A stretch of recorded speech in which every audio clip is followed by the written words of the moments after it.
Dans cette position, comme ça, ici, mon coude contrôle son oreille, ma main droite passe dessous, et l'idée c'est ramener vers moi. Plus je m'éloigne, moins c'est bon. Plus je me rapproche, mieux ça vaut.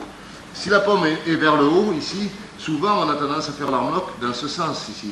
Et là, ça risque de solliciter l'épaule.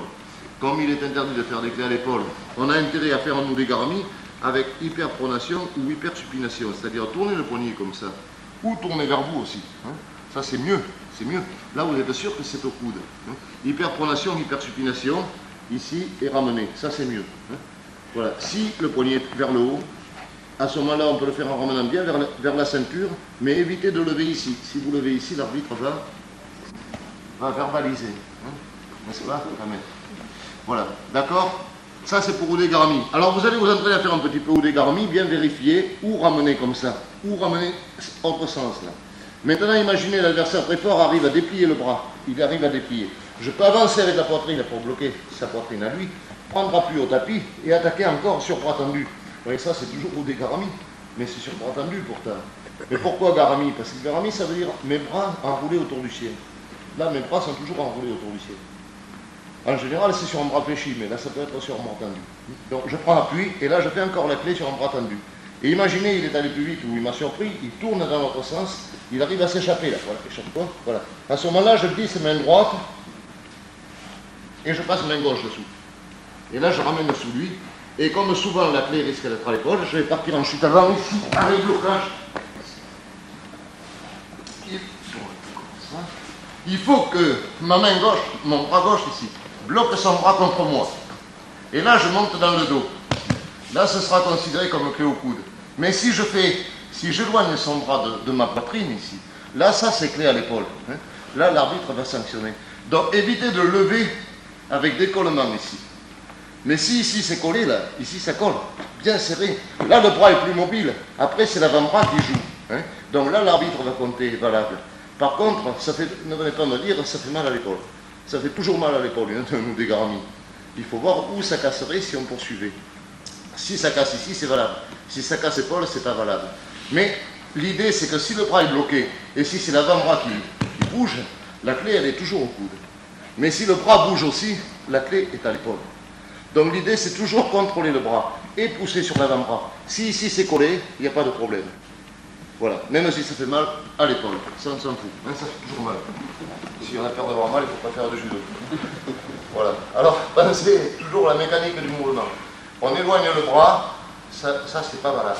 Mais bras verrouillé et avant-bras mobile, la clé est toujours au coude. Voilà, donc il faut maîtriser le bras.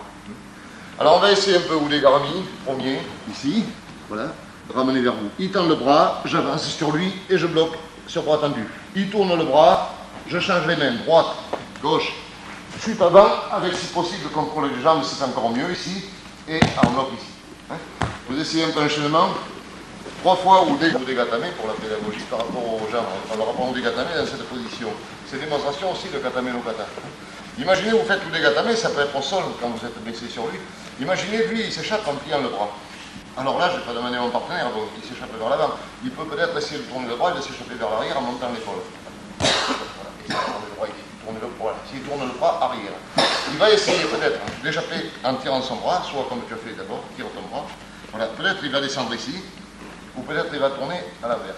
Il est pris ici, il peut essayer de s'échapper comme ça, ou comme ça. Alors dans les deux cas, s'il s'échappe premier, voilà, là regardez, j'appuie sur 2 mains sur son coude et je relève ici. Et là vous avez oudégami aussi très fort. Mais lui, là, ça fait très mal, attention. Vous direz mollo, ça fait très mal, on ne sent pas qu'on fait mal. Alors s'il s'échappe vers l'avant, hop, et vous continuez votre oudégami. S'il s'échappe vers l'arrière, ici, comme voilà, il tourne le bras, il s'échappe là. Je n'avais pas à le récupérer en oudégatame. Qu'est-ce que je fais?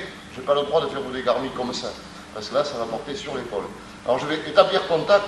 J'ai dit tout à l'heure, il faut maîtriser bras. Et je contrôle contre ma veste ici. Et là, je vais chercher avec l'autre main. Et là, vous avez un oudégami inversé, mais avec contrôle du bras collé à moi. Voilà, donc sur oudégatame, on va faire 2 fois enchaînement avec oudégami. Il pousse, premier, il s'échappe devant, baisse ici. Deuxième, il s'échappe arrière en contournant, en montant sur moi. Contrôle d'abord et tirez ici. Voilà. On essaie un peu de façon de oudégami. Inversé en plat. Peut-être par là, voilà. Oui, voilà. en diagonale. Là. Voilà, imaginez l'adversaire devant, hop, je vois son bras, là, j'ai pu l'attraper. J'ai pu l'attraper comme ça. Ça arrive souvent, ça. Hein. On voit un bras qui s'écarte, peut-être il veut remonter, peut-être il est en train de descendre, peu importe, j'ai attrapé son bras. Alors là, on va insister avec la poitrine ici, qui écrase ici. Il faut que l'adversaire puisse se relever. Et je contrôle son bras et je place ma main gauche dessous et ma main droite dessus. Et là, ici. Voilà, ou des gardes.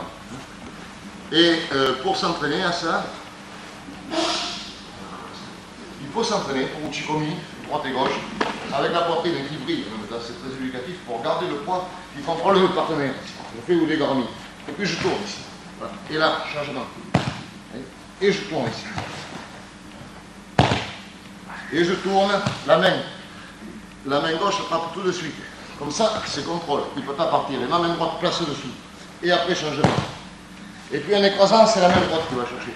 Et c'est toujours la main la plus accessible. Et passer de dessous et à terre. Et changer ici. Vous les garmis. Et changer ici, contrôle. Voilà, si vous faites ça, il y a icône.